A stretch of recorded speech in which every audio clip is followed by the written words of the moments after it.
Welcome, welcome, ladies and gentlemen, to day 2. We're here. It's early.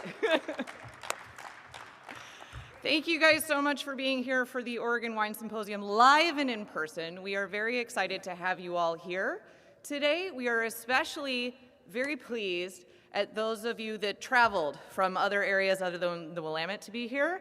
We've got Hood River people, we've got Walla Walla people, we've got Southern Oregon guys. This is a whole Oregon love fest here. We're really happy to have everyone today. New this year to the symposium, we've done a couple of things on the trade show floor. We have an innovation stage where we are having little mini sessions. If you guys haven't caught any of those yet, those are super fun. We have one that is immediately on the heels of this talk, and it's going to be addressing the Oregon Bottle Bill. We're going to be briefing what that is all about and talking about wine packaging and recycling. So don't miss that on the innovation stage on the trade show floor. We also have, I'd be remiss if I didn't say this, please use hashtag OWS Live 2022 for all of your wonderful pictures that I'm sure you're taking of presenters while you're here. We gotta social media this, so please use hashtag OWS Live 2022. This session today is going to be super fun. We are going to be talking about the climate that we are currently in, what's coming our way, things that we are not super excited to look forward to, but maybe there's some hope, perhaps, for the future, as well as other areas of Oregon that aren't on our radar currently that are perfect for planting grapevines. I've got a buddy who is growing some hybrids in Central Oregon in the Tumalo area right now, so I can tell you that there are heaps of untapped potential growing regions in our state, so we're going to be hearing about that today. A big thank you to John Niedermeyer with Niedermeyer Risk Management and Regina Frieden with Providence, both of which are at booth 127. Let's give a big round of applause for those guys for sponsoring today's session. Thank you. Please visit them. We have, as Oregon Wine Grower Association members, you have a unique opportunity for health insurance through these entities. So please visit them if you are interested in being a wine growing member, if you are not already, and then getting involved in this awesome program. So without further ado, I would love to introduce you to our speakers today. Up first, we have our favorite climatologist, Dr. Greg Jones, CEO of Avicella. And we also have the truest terroirist that you will have ever met, Dr. Kevin Pogue, who's a professor of geology at Whitman College in Walla Walla.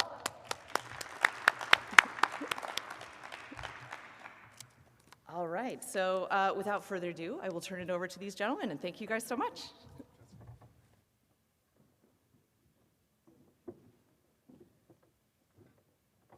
Okay, I'll intercede. We were supposed to introduce our sponsor here today, Providence, so I'm going to have you come up. Thank you. No problem. Thank you very much. Hello, everyone. I actually have the easiest job today because I get to welcome you to day 2. And my name is Regina Frieden. I'm the Chief of Staff for Providence Health Plan. And today I am here on behalf of our CEO, Don Antonucci, all of our caregivers. It's really an honor to be here today to celebrate the resiliency, the growth of the Oregon wine industry. As they mentioned, Providence Health Plan provides health coverage to 50 wine industry companies across the state through a partnership with Niedermeyer Risk Management. By working together, we're able to offer a variety of health plans to meet the varied needs of all of your organizations. And we really value your business, your advocacy, and all you do to demonstrate excellence in your craft. Providence Health Plan, for those of you that aren't aware, is part of a collective of health systems that has been around for 160 years. We have 120,000 caregivers. Our approach is really to focus on the health and well-being of the whole person. We do that through a lot of programs and activities and interventions so we can help improve health. And our promise is know me, care for me, and ease my way. And really that's something that we all live every single day. We talk a lot about our why we're in this industry, why we care, and it's because healthcare is personal. Every single one of us has a story, and I like to call it a moment of truth, when we realize how important it is to have true health. And for me, I think back to when it was the snowstorm of February 2014. It was actually my very first Oregon snowstorm. I had just moved here from Arizona. And I slipped on a patch of black ice outside my front porch when I was walking the dog. It broke my ankle in 3 places. And I barely remember. I was whisked away in an ambulance. I was calling my boss, kind of in a state of shock, saying, I don't think I'm going to be in the office today. That was back when we went to the office. So many months later, 3 surgeries later, I learned that it really took a village to get me back to health. There were nurses, doctors, physical therapists, social workers, occupational therapists, and even home health care workers who all took care of me in my time of need. While it was a really challenging time in my life, I walked away with such a sense of gratitude. Gratitude for every single day that I have health, and the ability to even walk unaided up to this stage, even though sometimes I might walk with a little bit of a limp. I've also learned that it was the collective power of having a team that really made the difference, and I'm forever grateful for the tireless work they did on my behalf. There's just something really magical when people come together with a common goal and work together and stand together. Providence Health Plan is so honored to be part of your team and contributing to the health and well-being of the Oregon wine community. We're stronger together, and we appreciate your business and support. And before I leave you, I'd like to share a quote that really speaks to me about that moment in my life, as well as the resiliency of Oregonians over the last few years. The quote is by American writer Robert Jordan. "The oak fought the wind and was broken. The willow bent when it must and survived."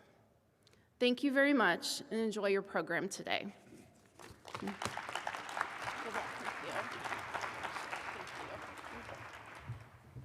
Well, I'd like to just start by saying I really appreciate what the OWA, Niedermeyer, and Providence do to provide us choices in healthcare in the industry. So thank you very much. So I'm going to be speaking first today. Kevin will follow up. I'm going to be talking about some broad-based kind of Oregon to global kind of issues, hopefully showing you some new things.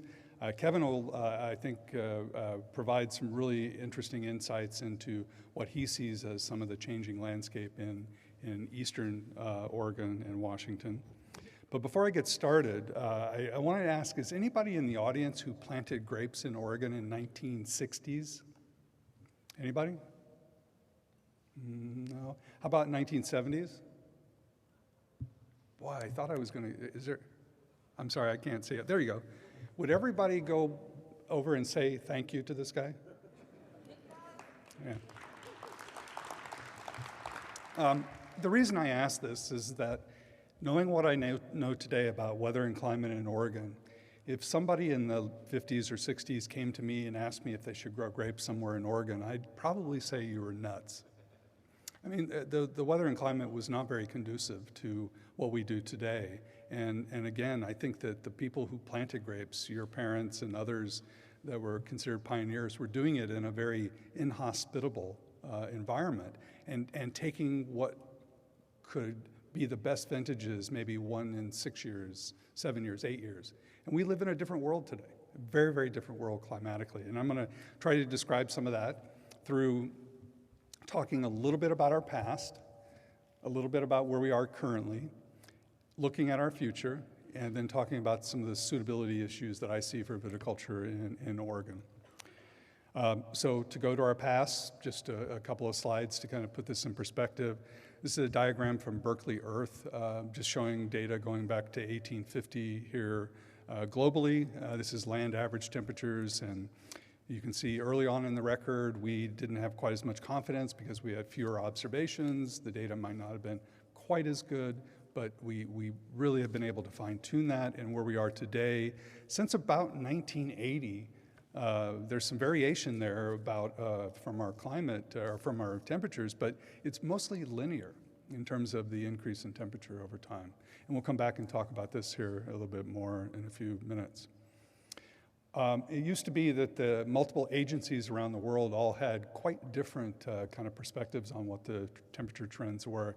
I'm just putting this up here to show, again, going from the 1850s through 2020, 6 of the major climate service agencies out there recording and providing data at the global scale. And you can see that we're definitely in a place that's different than what we've been historically, and that all of these agencies are really talking about the same thing today. I also want to go to some work that was done by some colleagues at the University of Idaho.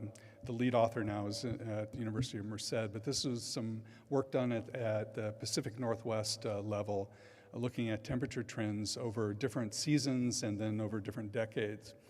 I really wish this data would be updated to 2020 and beyond now, but because what you would see is you would see nothing more than a continuation of the darkening of the red colors on the right-hand side. The stars mean statistically significant, and I think that all of those would show up again as we move further to the right-hand side. But you can see warming in all seasons across the decades overall. When you go to precipitation is a little different. We have a lot of variability in trends. I'll talk more about that in a minute. But the idea, again, is if we could see this extended another 5 years out, I think what we would be seeing is that largely more of the orange and brown colors, and spring actually would be staying in the blue for the vast majority of the region. But the idea, these are the trends, these are what we've been seeing over time. And you can clearly see summer drying throughout the Pacific Northwest. This is just a trend diagram for the state of Oregon as a whole. And this is 1895 to 2021.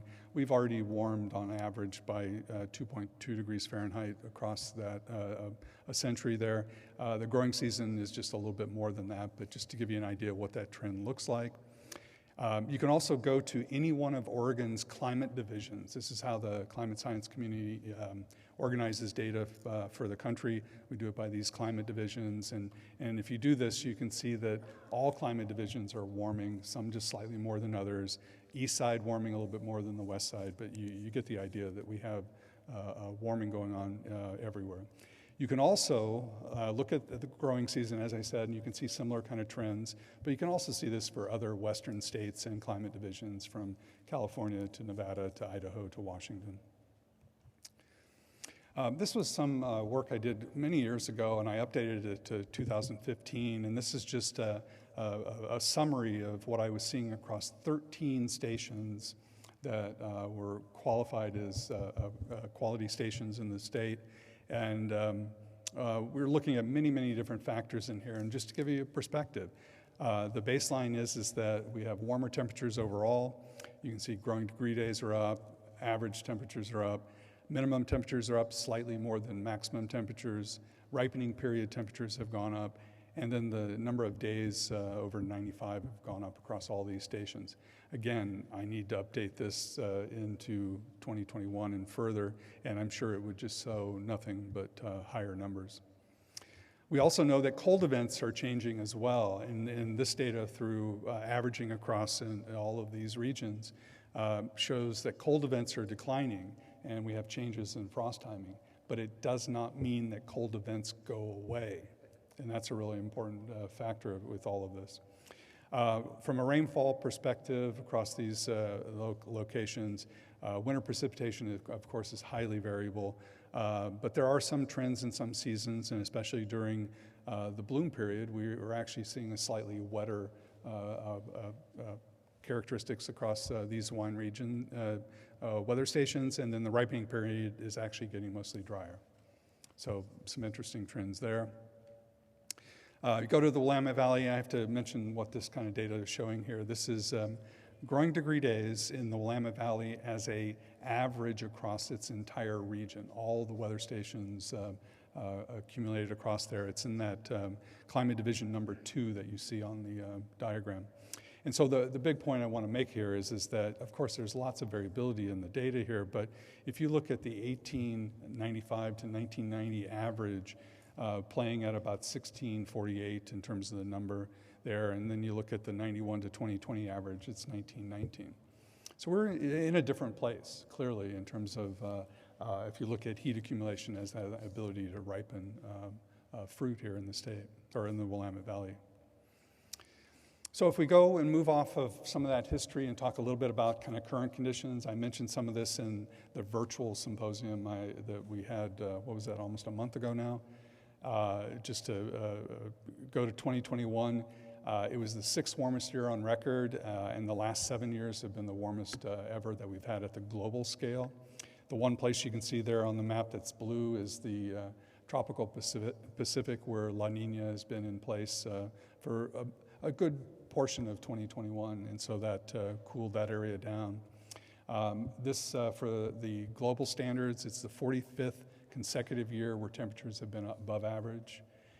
We also know that the ocean heat content was at a record high in all oceans, even including with the La Nina in place in the Pacific, and that the Arctic's was seeing its warmest year on record, and both poles are losing ice mass at record paces. I don't know if you've seen this diagram before, but NOAA puts this together about billion-dollar weather and climate disasters, and they have a pretty good database adjusting for economics, of course, over time. 2021 broke the record for the most billion-dollar weather and climate disasters ever. It actually broke the record from the previous year, 2020. And so, just a concern that these kind of things are with us in terms of weather extremes. I also want to put this up there, and I don't know if anybody's seen this, but this is out of Lytton, BC in Canada. Back when the heat wave hit us this past June, I can tell you the climate science community in the world, the people that I know and work with, were astounded. We don't break records by 8, 9, 10 degrees on a given day, let alone 3, 4 days in a row. We break records by 1, 2 degrees. The statistical probability that we broke these kind of records, whether it be in BC, Seattle, Salem, or Portland, is just astounding. And so just to put that in perspective, how extreme that event was. That leads me to talk a little bit about 2022. This is again from Berkeley Earth. Given what we know about the climate system, that green bar is the likely range for our 2022 temperatures at the global level. Of course, there's regional variations and differences there, but the reason the bar is fairly wide is because if we go into another La Nina this coming winter, it'll likely be on the lower end of that. If we go into El Nino, it'll likely be on the higher end of that. And right now, there's some indications that El Nino is the player for the coming winter. So this takes us to look at the future, just some perspectives that we can talk about for the globe and for our region.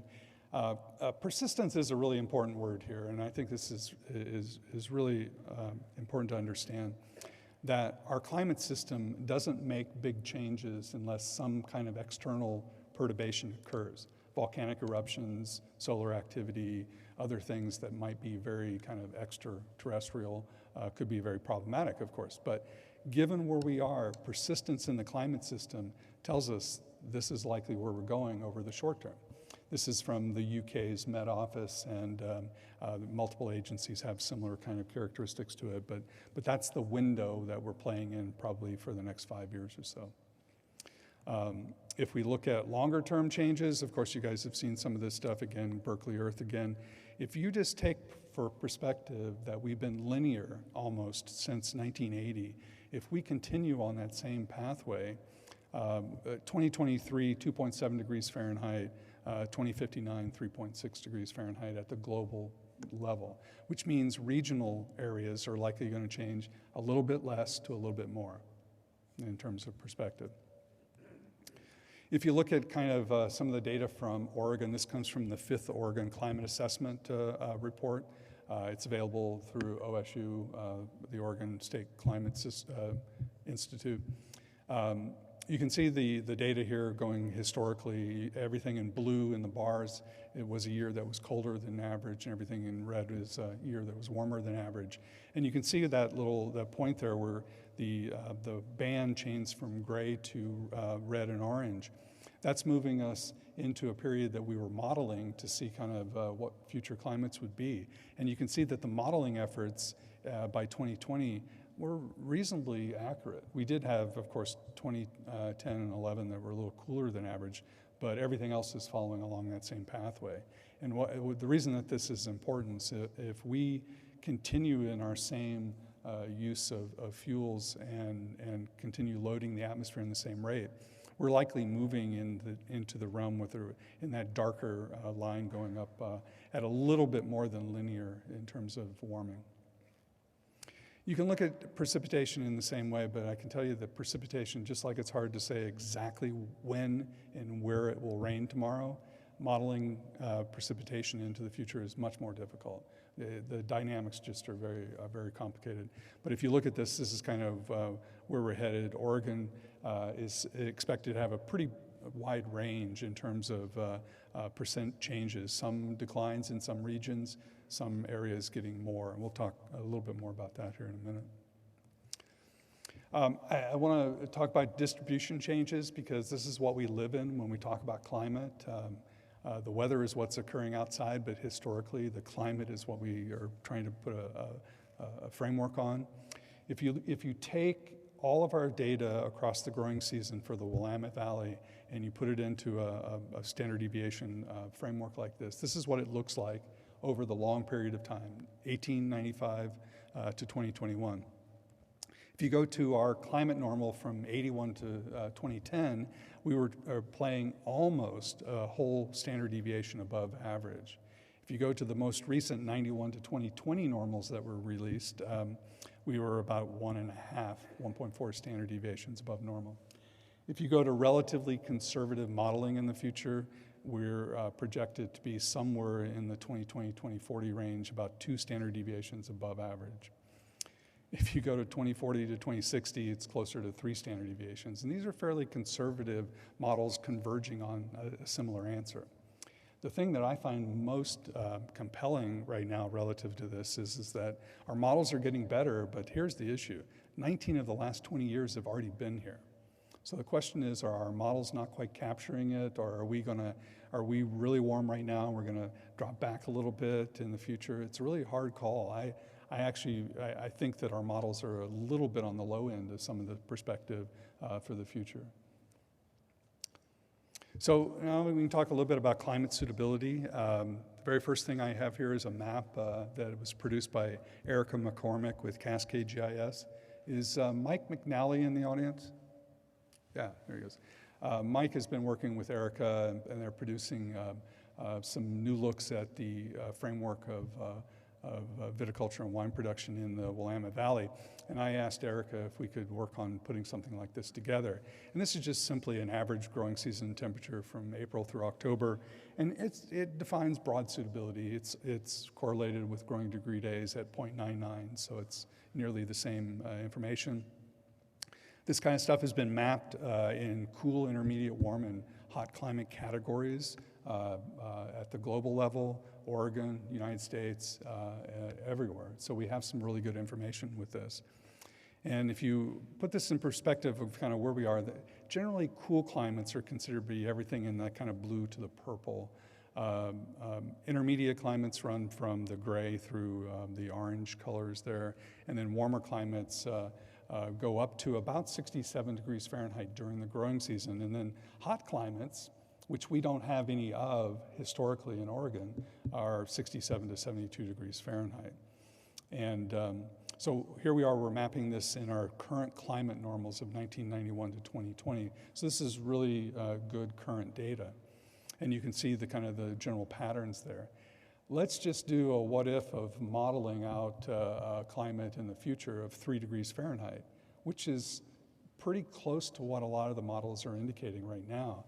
And what we've done here, Erica put this together, and basically we just put everything that went into the warmer category, 65 to 68.5 in the kind of purple pink color there.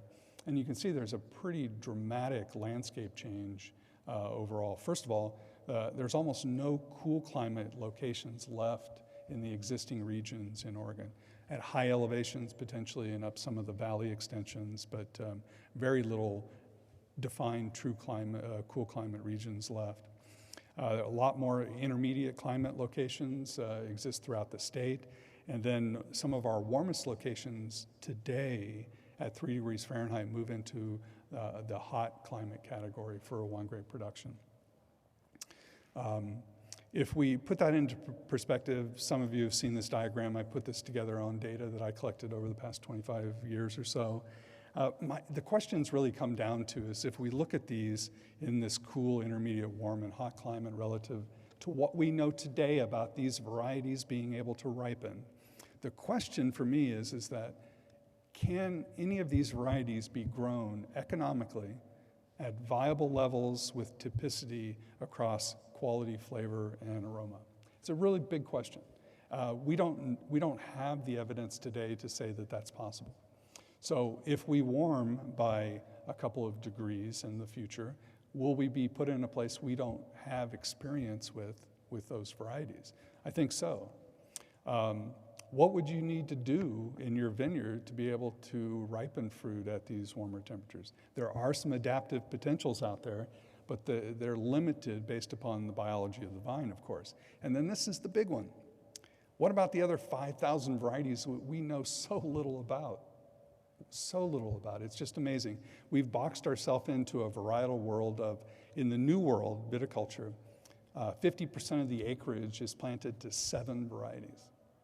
So we're just not experiencing those, and we don't know potentially what we can do within that framework. So if you take the Willamette Valley, and again, you can go out there and map this out. You take the entire boundary of the AVA, and you come up with its climate envelope. And that just is the entire climatic environment. You would have what this green band is here. And so if you take what we were just talking about it from a mapping perspective and push it forward, just at 2 degrees Fahrenheit of warming, if that band were to shift that way, you can see the nature of kind of where we start playing, especially with different varieties. If you go from that history to 4 degrees, again, we're moving outside of anything we've experienced historically into something that is very different, clearly. And of course, at the extremes, you're pushing things out in places that are much more different region frameworks. Like that band right there is closer to Bordeaux than it is to a place like Burgundy overall. And again, conservative modeling says we're likely going to be somewhere between 2 and 6 degrees Fahrenheit if things continue at the same framework. So to put all this into a summary, just to walk through and make some comments about some of this, and get back to this framework we've changed, temperatures have changed. Again, going back to the people who planted in the 60s and 70s, they were planting in a very different environment than we have today. I mean, we're clearly warmer. The warming trend has accelerated everywhere around the world, especially since 1980, but at least over the 3 to 4 decades. Our Pacific decadal oscillation, what happens out in the North Pacific, and our El Nino Southern oscillation, what happens in the tropical Pacific, is a very strong driver of some of the variability we see from year to year. It's pretty clear. However, human factors are clearly playing increasing roles in what we're seeing in shifts in averages and shifts in extremes. The Western U.S., there's a lot of places that grow grapes in western areas of continents, and all western areas have always experienced wide seasonal variations in climate, long-term variations in climate, mega droughts, as you've heard probably in the news. However, our conservative climate model output kind of shows us that these type of regions that are seasonally dry, wet winter, dry summer kind of environments, will likely only see a strengthening of that wet-dry cycle, and likely seeing a much more compressed wet season and a longer dry season. Winter precipitation will likely fall more frequently as rain, even into higher elevations. Snowpack data from the entire western United States shows that the snow level has actually moved higher already and is projected to move so even more in the future. Winter precipitation is likely to come from fewer events. You guys have heard the term atmospheric rivers. It's nothing new. These things have been with us throughout millennia. It's just that we have better ways of keeping track of them and measuring them. And we think from modeling efforts that more atmospheric river activity will be in the future in a warmer climate. Other components of this, extremely dry and extremely wet events or time periods likely to become more common. Some work out of UCLA that really has done some good work looking at this. The idea that we shift back and forth between maybe a 10, 20-year wet period and a 10, 20-year dry period. They think that these type of periods become longer and even more frequent over the course of the century. And we also think that from some of this modeling efforts that the transitions between what's considered to be very wet and very dry years is likely to be much more rapid. All of these kind of wild swings, of course, talk about water availability virtually anywhere, whether it's for municipal agriculture or even just controlling flooding. These kind of changes really do make it quite difficult, I think, moving forward. So what have I seen out there in the world and also here in Oregon? Phenological timing has clearly changed. There's a really good set of global data that says that we're seeing roughly 4 to 8 degrees, or 4 to 8 days per degree Fahrenheit in terms of change. It's happening across all varieties, pretty much in all regions. Some slight differences from place to place, but you get the idea. We've also seen ripening profiles change. Typically, you take the 4 characteristics of sugar, acid, and flavor and phenolic development, not quite being in balance, maybe the way it has been in the past. I don't know if you've heard of harvest compression. This is a big conversation happening in Australia right now, and Europe as well. And what it really is describing is that late ripening varieties are changing phenologically and for their ripening profiles more rapidly than early maturing varieties. And so what you get is if you had a 2, 3, 4 week window of harvest, that compression of the harvest has happened. In Australia, it's been really documented pretty well. I don't have time to talk about this in great detail, but of course, anytime you warm a region, you're going to see changes in pest timing and severity and the types of diseases that potentially can come from them. Again, I've talked to quite a few people about this. The water year does not look good, and it's really unfortunate. So I hate to bring that as a real bummer, but it's here. I don't think every day that goes by, the ability for us to make it up is decreasing. So we have some real challenges here. So irrigation needs are going to become even greater, especially when we have warming summers and drying summers. So last little bit here, I think our wine production and viticulture suitability has really altered over the past 50, 60 years in the state. We've gone from a very marginal place in many locations, high risk of frost, high risk of winter freezes, to a place that largely across our growing regions has a lot of potential. It's highly likely to continue to change in the future. Nothing in our knowledge in climate science says that it's not going to continue to change. However, we are not at the precipice of failure, and I really truly believe this. We're in a place in which we have potential for change. And what I mean by that is that viticulture and wine production is not going to go away here. We're going to make the changes we need. I know we will. New areas are likely going to become viable. Kevin's going to talk a little bit about this on the east side here in just a little bit. And I think existing regions, you guys have probably already seen this. Wine style changes occur because of climate most of the time, or how you're playing to your consumer. I get that, but climate really is a big driver. And we will have increasing needs to play with other varieties. I mean, it's just pretty clear. And there's a lot of varieties out there that we have not even begun to address and consider. And putting that all in perspective, I think over the short term, all of us, and I'm clearly in the industry as well, we need to build resiliency over the short term in all of our operations. But we also need to build at the same time adaptive capacity. Understand what other people are doing. There's some really good work going on in Europe and Australia detailing kind of that adaptive capacity, and we just need to do some of that here ourselves too. So with that, I appreciate your time, and I think we're going to do questions at the end of both of the talks. Okay, thank you.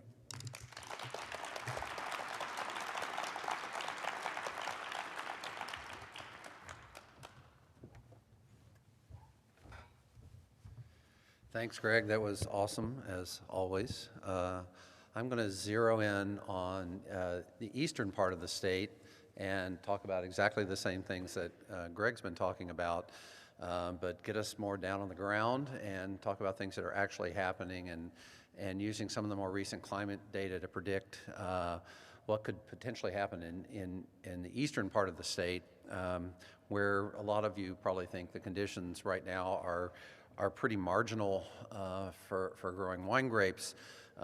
But there are already people over there doing some spectacular things, such as the first slide here of the North Fork Valley of the Walla Walla River, which is an area I don't think anyone would have thought of planting 20 or 30 years ago, and it's looking to be one of the finest growing areas in the Walla Walla Valley. And is now being exploited due to climate change. So let's look at eastern Oregon and the geography to see where we are. I divided sort of the state into western, central, and eastern parts. I'm going to be talking about the eastern part. I will throw up a few slides that have Madras weather station in there, which is in the central region, just for comparison's sake. But there are 4 AVAs currently in eastern Oregon that have a total combined area that exceeds that of the Willamette Valley. So there's already areas that are in AVAs that are very large growing areas, but not very many grapes planted in any of these areas other than in the Walla Walla Valley and Rocks District currently. So I'm going to go through these one by one and talk about their growing conditions and opportunities for expansion related to climate change. So if we look at the Columbia Valley AVA, a bunch of it's in Oregon. On the south side of the Columbia River, centered around Boardman, Hermiston area, there's a lot of irrigated agriculture there currently. I drove right through the middle of it on the way down here from Walla Walla, which is where I live. And there are a lot of streams and rivers that currently have irrigation in those valleys, plus all that area around Hermiston and Boardman that largely gets its irrigation from the Columbia River. The Walla Walla Valley, much of it is in Oregon. In fact, I think there's more grapes grown on the Oregon side of the Walla Walla Valley AVA than there are on the Washington side. And the irrigation comes from both wells and from the Walla Walla River. Within the Walla Walla Valley AVA is the Rocks District of Milton Freewater, which is irrigated, again, both by wells and by surface water from the Walla Walla River. It's a very small AVA, but it's very densely planted and is, with every year, more of it turns from orchards to vineyards. And then there's sort of Oregon's forgotten AVA, I would call it, which is a big portion of the Snake River Valley AVA, which I think was mostly created to include the growing areas of Idaho centered around Nampa Caldwell, but extends well into Oregon, and there are many opportunities there. You can see there are many river valleys. You can tell by the green colors on this Google Earth image that there's irrigated agriculture there, and a lot of these areas have great potential in the future for growing wine grapes. So what do we need to expand viticulture in eastern Oregon? Well, we need for it to get enough heat units, and if you saw that great map that Greg had up, that our growing degree days are, as our heat units as measured as growing degree days or average growing season temperature, a lot of these areas have that. I'm going to show you that again in a minute, but we need enough heat to ripen the grapes. But critically, and this has been the Achilles heel of this area, is we need a sufficiently long growing season. So lots of places in the western U.S. get enough heat units, but they don't have enough growing season. I've done consulting work in far-flung places like in Utah, you know, at high elevations in places, and I work out the growing degree days, I work out the average growing season temperature, and it looks great on Greg's chart, which I'll show again in a minute, but there's just not a long enough growing season. There's a frost risk in mid-May and another frost risk in mid-September, so it just doesn't work for you. And we also need water in eastern Oregon because average yearly precipitation is just not sufficient generally, although there's some exceptions to that. So on the bottom there, you see data from weather stations, the 1981 to 2010 average growing degree days, and for a bunch of stations. So you can see places that you don't think of as being great grape producers going into the warm climate cultivar, Huntington, Ontario, Hermiston, Boardman, some places almost getting there like Pendleton, but still capable of cooler climate, intermediate climate cultivars, but there's not anybody growing many grapes there. And here's Greg's chart again, and here's the red lines for these various places showing, you know, Pendleton. If I look at this, I think, well, I can grow Syrah, Merlot, Cab Sauv in Pendleton, and I've done research there on behalf of several clients and, you know, confirmed this sort of stuff. But the problem is when you dig deep into it, is you just lack the number of frost-free days. So looking at 81 2010 frost-free days, you can see 180 is a nice cutoff for ripening most things. You can get, there's some varieties that'll do 160, 170, and if you start getting into hybrids easily, you know, you can get down to 160, but most growers would like to see about 180 frost-free days, and you can see Pendleton's just short of that. Boardman, Hepner, Hermiston, these places where otherwise it looks pretty good, they just don't have enough, you know, you don't have the confidence that you'll have enough frost-free days to get your grapes ripe. However, you know, we can go into the literature and start researching this to see what climate change, and again, Greg had a great slide showing how the growing season is extending over the past 20, 40 years, and our nights are getting warmer than the days, and it's something you don't notice as much, right? People comment when, oh my goodness, it got so hot today, it was 115 degrees, right? But people don't wake up in the morning and go, wow, it's 5 or 10 degrees warmer, it's 70 instead of 65 this morning, right? You just don't notice and react to that, but that's what's happening more than anything, is the mornings are warming faster than the daytime high temperatures, and that has an effect on growing season, because what limits your growing season is those morning low temperatures, and they're warming faster than the afternoon high temperatures. So that's helping to extend growing seasons. So here's another paper. This is 2002, right? And this is accelerated since then. So our growing seasons are getting longer. And in terms of expansion in viticulture, in Eastern Oregon, that's exactly what we want to see, is we have enough heat units, we just don't have a long enough frost-free season. So here's, you know, another, this is just this goes through 1999, showing that your change in frost-free length is, per decade, is about 4 days per decade, and that's expected to continue. So we're, and that's an average, and some places are greatly exceeding that average, as I'm going to show you. So I decided to just compare the data for 2006 to 2020 to the 1981 to 2010 data, just to see what happened. And I was blown away, frankly, by some of these numbers, especially those in the far eastern part of the state, in Ontario, and Halfway, which is this little town in the foothills of the Wallowa Mountains. Hermiston, some of these places have, you know, just comparing those two data sets, have jumped up 2 weeks in growing season and during that time. So if we add 4.1 days per decade to 2040, we hit that, but my data shows that we're, for many of these regions, we're increasing faster than that. So by 2040, you should be able to get 180 frost-free days in a lot of places in eastern Oregon if present trends continue. So a caveat to this is that I'm looking at weather stations and getting this data, but those weather stations are in towns and where people live generally. And that's not where we plant grapes. Their towns are usually in the bottoms of valleys, down on the floors of valleys, and in this part of the world especially, that's not the best place to grow things that are susceptible to frost. So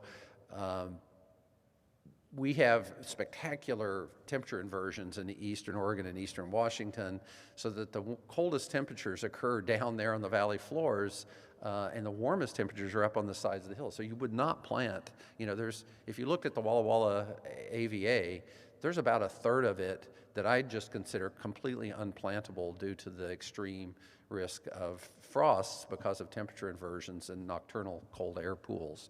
So what we should be looking at are these areas called thermal belts, which are the areas where it's actually warms as you go up, and you have these substantially longer growing seasons at elevations above the valley floor. And the farmers that work in these regions are totally familiar with this. One of my favorite examples is, in Idaho, on the Sunny Slope area, there's a road that goes across the slope where they grow the grapes, and the name of the road is Freeze Out Road.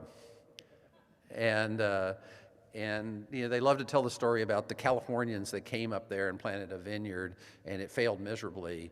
And then the punchline is they planted below Freeze Out Road. Can you believe these silly people that didn't know better than to plant below? You couldn't plant below Freeze Out Road. And so there have been quite a few people in Walla Walla that have planted below Freeze Out Road over the years and suffered for that. So we need to look for these thermal belt areas.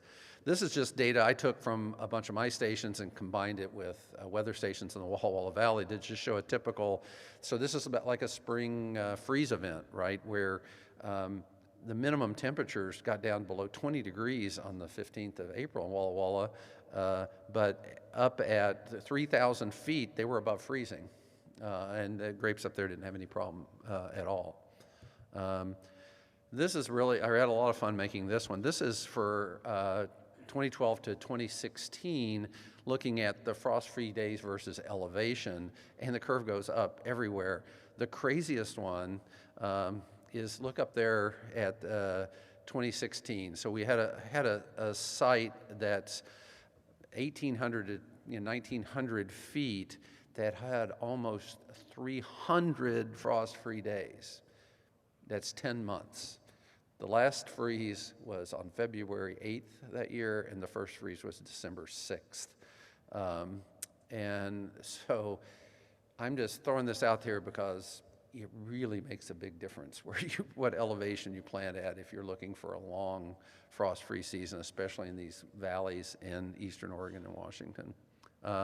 So the sites below 1,000 feet failed to achieve that threshold in a lot of years. All the sites above 1,000 feet achieved the 180-day threshold. So a very important consideration in this neck of the woods. Just some photos to show you what this looks like. There's Milton Freewater with the inversion layer, and you'd be down there complaining of the miserable, cold, foggy weather. We get these in the Willamette Valley as well. But it's even more dramatic, I think, in eastern Oregon and Washington. And you could have been lounging in the sunshine up there with the wind turbines well above freezing. Here's a classic Walla Walla Valley thermal belt where it's cold and snowy down on the valley floor. You go up through this warm area where it's above freezing, and then you go high enough, you go back into the snow again. And this is a shot from up in the thermal belt one day, looking down into the rolling, freezing hills down below where any grapes would be suffering a bit. But up there in the thermal belt, things are cozy. So Some of you don't know, but there's Pinot Noir on the Oregon side of, this is Oregon Pinot Noir, by the way, at 1,900 feet in the Walla Walla Valley AVA. And it's been there since the 80s and has gone into making some really spectacular Pinot Noirs from Woodward Canyon. So we can even grow Pinot over in our neck of the woods if you plant it in the right place. One problem with that is planting it in the right place may not be the right place for irrigation. So because most of the water rights and the irrigation is down on the valley floors where the traditional crops are grown. So you have to go through the process of transferring water rights up onto into the thermal belt, up on the sides of the hills, like was done here at Elevation Vineyard in the Walla Walla Valley. So we need irrigation, and global warming is going to make irrigation more of a problem. There's going to be increased evaporation. But however, there's a lot of irrigated agriculture in this part of the world that requires vastly more water than do wine grapes. Wine grapes are very stingy for water compared to alfalfa and corn and a lot of the crops that are traditionally grown in this area. So the downside is we may not have as much water, but the upside is that if we replace corn with grapes, we don't need as much water. So what's the potential, looking at different areas in Oregon for the expansion in 10 to 20 years? So this is a brand new vineyard in the North Fork Valley of the Walla Walla River that was just planted in the last year or so. And it's almost at, that one's at 2,200 feet. So here are the areas in eastern Oregon that have an elevation below 2,000 feet. So these are areas that you might think, okay, these are the areas that it might work right now. But not necessarily, because some of those areas have this problem with right now, they're on the margin because they have a problem with enough frost-free days, mostly due to these inversion issues. And these are the areas that have an elevation of 3,000 feet, which is probably where viticulture can be potentially expanded to over the next 20 to 30 years or so. Those red stars are places where there are current vineyards that are over 2,000 feet in elevation that are successfully producing grapes. So let's go to the Columbia Valley. This area I just kind of drew a circle around here is intensively an intensive agriculture area. And right now it's all kinds of crops of various kinds. And they're mostly these circle farms, but there's plenty of water available. It's really hot there, well within the warm climate growing region. But again, marginal because of the frost and freeze risk, but that's going away soon. This could be an area in eastern Oregon that's essentially equivalent to to the Central Valley in California, where you'll have this broad, flat area with ample water where you can grow just about any grape that you want to in vast quantities with lots of labor available, and so viticulture could expand. Just on the north side of the river, there are already, Alder Ridge Vineyard and Canoe Ridge Vineyard, and some of the biggest vineyards in the state of Washington are just on the other side of the river. These are 4,000, 5,000, 6,000 acre vineyards that are supplying grapes to Chateau Ste. Michelle. There's no reason you can't do that in that yellow circle, especially in the near future. And then there's the area over by Pendleton in the foothills of the Blue Mountains. There's almost certainly going to be a Umatilla Valley AVA sometime in the next 10 or 15 years, because viticulture's, there are already people planting along the Umatilla River, and that area is just going to expand. So here's what those circle farms look like. The next slide is in that little yellow box, just to show you that the conversion of circle farms to viticulture is already happening. There's a 2005 shot. There's a 2018 shot showing the Echo Ridge Snow Winery and Snow Road Wineries vineyards, and that's the Umatilla River flowing there through the middle of the slide. So they've already converted some of the circle farms to viticulture. There's the Echo Ridge with the Umatilla River in the foreground. Interestingly, there's a conspiracy theory that is actually the final resting place of the Millennium Falcon. So I think I need to do some soil pit work there. See if I can, what I can dig up. That's uncanny. There are some really great terroirs in this area to exploit. There are these amazing rocky soils in some places that are reminiscent of the Rocks District of Milton Freewater. I think would have very warm soils that would aid in moving along the ripening and phenological stages of the grape. Walla Walla Valley AVA, that's the Oregon part, I think will continue to expand and even push into elevations, which it already has actually, outside of the AVA to higher elevations. There are going to be people that say, we should have put that boundary at 3,000 feet instead of 2,000 feet.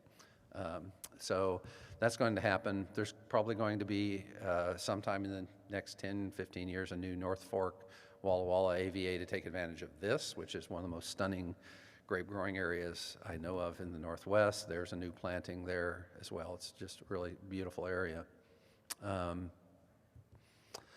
the Rocks District, grapes are just expanding at a really rapid rate now, new plantings. The longer growing season is just basically going to affect them by allowing them to breathe size relief, not expend so much propane to run the wind machines, and be able to more consistent ripening, late ripening varieties like Grenache and Morvet, I think. And here's where there could be some really significant changes in the Oregon part of the Snake River Valley AVA. You have these irrigated valleys, and there's hardly any grapes being grown. I mean, total vineyard acreage in the Oregon part of the Snake River Valley AVA, as far as I can tell, is something less than 100 acres. But I talked to some of the people that are the pioneers here, and I was astounded about what I heard. You know, a guy growing grapes at 3,000 feet in the Powder River Valley, you know, I said, well, what are you growing? And I expected here Riesling, Gewurz, you know, cool climate grapes. And he said Riesling, Gewurz, Cabernet Sauvignon, Syrah, Merlot. I'm like, wow. I said, so how do you, how ripe do you get that cab? He goes, well, I like to pick like at 23, 24. I like a leaner style, something like that. But last year, I couldn't get guys in the vineyard, and it got all the way to 27. I'm like, what? You know, how do you get a cab that ripe at 3,000 feet in Eastern Oregon? So anyway, and a guy growing grapes down by Adrian told me that he's got Morvet down there, and he's ripening Morvet, and he's expanding. So there's potential there. So there's the Powder River Valley. There's 3 or 4 small vineyards in this area near Richland and Keating. That little blob of water there near Richland is an arm of the Snake River that's dammed up in Hell's Canyon. It's amazingly low elevation for where it is. So there's one of those vineyards, sagebrush country in the background. There's Emerald Slope Vineyard near Adrian, right on the Snake River. Here's the Malheur River Valley near Vail, which I think has amazing potential. Irrigation is available. There's bench land that's up off the valley floor. So I think you can see they're already growing a lot of crops there. It's just going to get warmer. This is an area I was trying to think of, where's a really crazy area that nobody would think of growing, but has potential. And I was interested in Greg's maps. It showed up as a hot area in every one of Greg's maps as well, which is this area along the North Fork of the John Day River, around Kimberly and Monument, which is a really spectacular area. It looks like, you know, the John Day Fossil Beds National Monument country with these amazing hills and geology, and they grow peaches in Kimberly already, right? So if you can grow peaches, you can generally grow wine grapes. So, so there's another area that's what it looks like. It's really, really beautiful and interesting area. There's a monument. All they have enough heat units. We just need to bump up that growing season just a little bit. So anyway, thanks for coming out and listening to me and about potential of expansion of viticulture in Eastern Oregon, and I encourage you to get out and look for new terroirs. That's my favorite thing to do, and experiment with new varieties and new places, and tap into Oregon's viticultural potential. Thanks.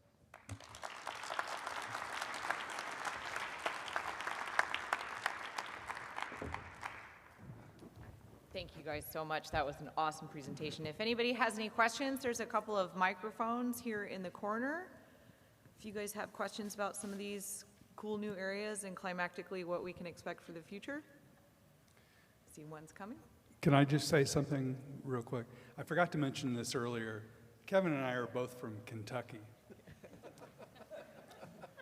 for whatever that's worth.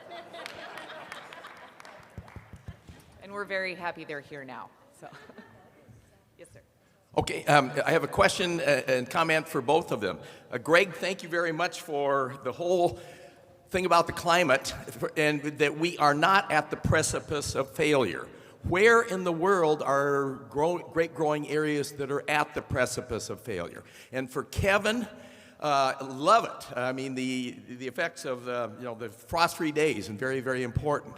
I have a geological question for you, and one of my favorite Cabernet Sauvignon and Carmeneres comes from a vineyard, which you talked about, that has lots of Mazama ash underneath it. And when Crater Lake blew up Mount Mazama 7,700 years ago, huge amounts of ash went out there.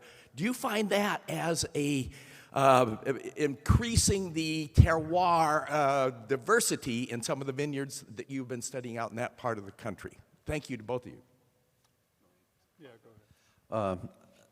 About the ash thing, I actually have slides I use in my terroir class at Whitman to show use ash, Mazama ash, as an effect on terroir, and you could see the effect on the grapes in Google Earth images from the parts of the vineyard that had significant ash component to the soils, and it was uniformly bad. So sometimes people crow about ash in their vineyard because it gives, they say crazy things like it gives the wine volcanic character and silly things like that, which drive me crazy. But ash is ground glass, as you're aware, and it's just powdered glass. It doesn't have much nutrient value, and it's kind of not very good for drainage either. So in the places where I've been able to map out areas where there's lots of ash, the vines are stunted, don't appear very happy. They'd much prefer to have organic content and nutrient and some nutrients in the soil. But yes, there certainly is variability and terroir effects related to places where there are Mazama ash, which generally occurs on the lee side of hills because it drifted over the hills and piled up on the northeast slopes. And thankfully, we're mostly planting on the south and southwest slopes. So yeah, Mazama ash has an effect, but generally, in my experience, not one that's particularly good for the grapes. Mm-hmm. So Scott, just to get back to your question on failure, everything that I'm seeing coming out of other countries doing research on this is that it's not necessarily just temperature, it's available water. So if you reach the limit for varieties based upon heat tolerance issues and you have no water, then those are the places most prone. And there's a lot of work looking at parts of central Spain, interior parts of Australia, parts of northern Chile, other regions that are at that precipice of a combination of temperature impacts and lack of water. Any other questions? Yes. There's a microphone right there.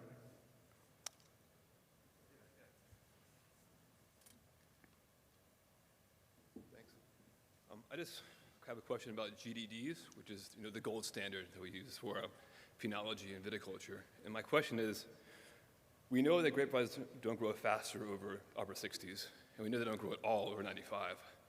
With these extreme weather events, where we're getting days where most of the days over 95, do we have a false number? Are we using a false number to predict the phenology of the future, or should we be looking at more like biologically effective growing degree days? Sure. I'd just go back to your first statement that it's the gold standard. I would argue that it's dirt to some degree. I mean, seriously, all of the work that I've ever done looking at growing degree days shows that it's useful if everybody does it the same way. And the problem is that people don't. Comparable data with growing degree days is very difficult because we depend on weather stations, you depend upon the software calculating a number. You also may depend upon monthly data versus hourly data versus daily data. All of them produce different numbers. So we have some real problems there. I'm not going to sit here and tell you that there is a perfect number for us to work with. If you can make sure that everything is calculated the same way, then you have comparable data and it can be useful.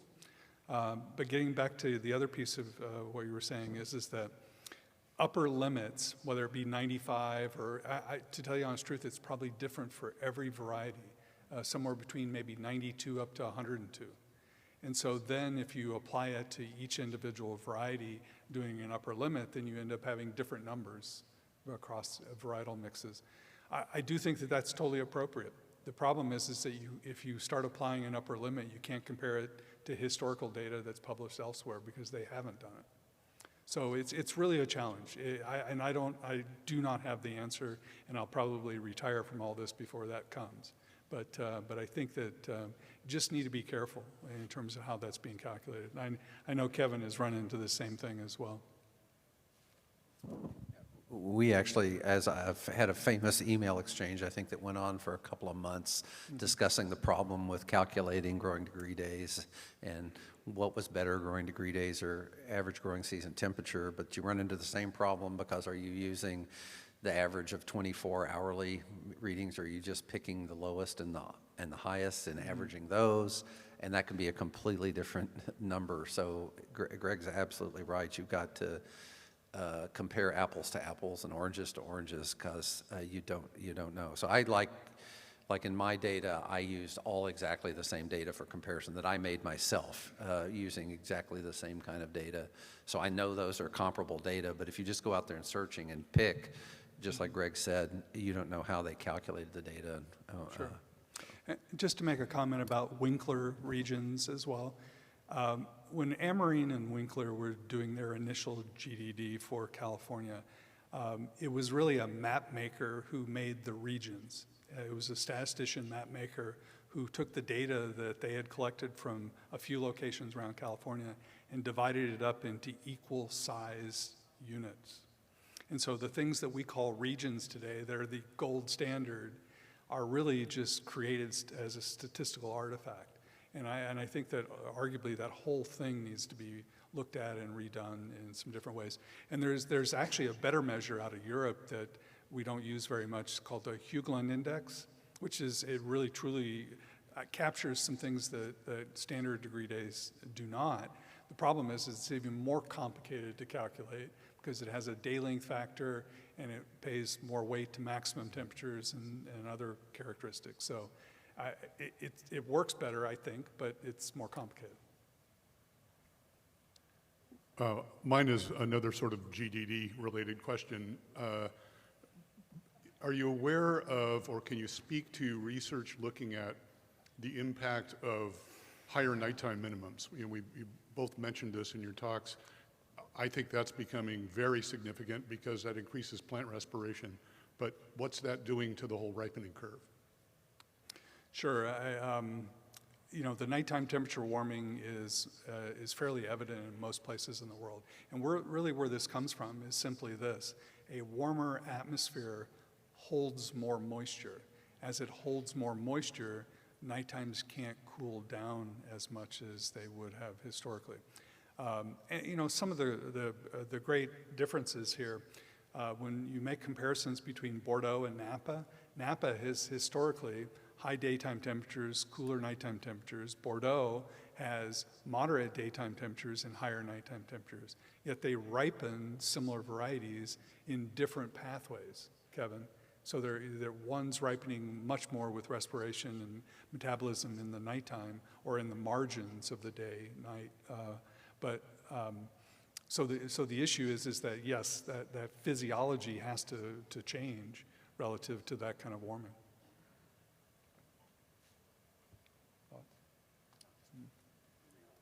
Could you speak briefly to the concept of insolation or solar radiation? I mean, we're focused on temperature, but can we mitigate some of the temperature effect by the aspect or the slope that we're planting the grapes? Sure, absolutely. But getting back to just insulation in general, again, a warmer atmosphere holds more moisture. There's more water vapor, and water vapor has a tendency to both reflect and absorb solar radiation. And so there's some changes there that are not, I guess, perfectly understood. But anyway, solar radiation, insulation is a really important factor here. And if we plant, historically, Kevin, you know this, people, when we talk about it, let's plant on the south-facing slopes and try to maximize, a 10% slope is going to give you 15% more solar radiation. Well, that may not be always the case. And people that I've talked to in different countries are really aggressively looking at planting at alternative facings, northeast, northwest, to basically be able to ameliorate a degree or two in that local climate. There's been development very recently on Red Mountain in Washington, where they've gone over the top to the north side and planted mostly white roan varieties over there on a steep north-facing side of Red Mountain, and the growers and the winemakers are thrilled with the results that they're getting planting the white roans on north-facing slopes over Red Mountain, which is sunny without a cloud in the sky for like 3 or 4 months every summer. Mm-hmm. And so exactly what they were trying to do. They were just mitigating the insulation by putting grapes on a north slope. Seven Hills Vineyard in Walla Walla on the Oregon side of the Walla Walla Valley is mostly on north-facing slopes. It's one of the biggest vineyards in the Walla Walla Valley and continually produces high-quality grapes, and maybe part of that's because it doesn't get quite as hot. Mm-hmm. So, yeah, it's obviously a partial solution to dealing with increasing temperatures. Yeah, I think in the time that I've been looking at climate and terroir aspects, I think I've really changed the way I look at landscapes now, and I really look at north-facing slopes very differently. The other thing about a north-facing slope, though, is you really have to decide what is the sloping drop that alters that. You can calculate it out pretty well. There's a lot of solar tools that are out there that you can say I have a north-facing slope at a given latitude, and you can say it's 2%, 4%, 10%, and you can find where that limit becomes. So you might, if you're up at 10 or 15% on a north-facing slope, you might not be able to ripen certain things, but at a 2%, you might be able to do a lot more.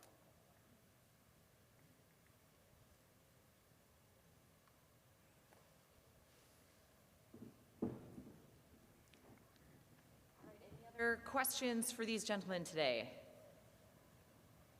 Great. All right. Well, thank you everybody for attending. A huge round of applause for Dr. Jones, Dr. Poe. Thank you guys so much. The trade show floor is open. Please go visit those booths. And then if you want to learn more about water mitigation and how to get water rights in some of these cool new spots, come back in here around 11:30. Thanks guys so much.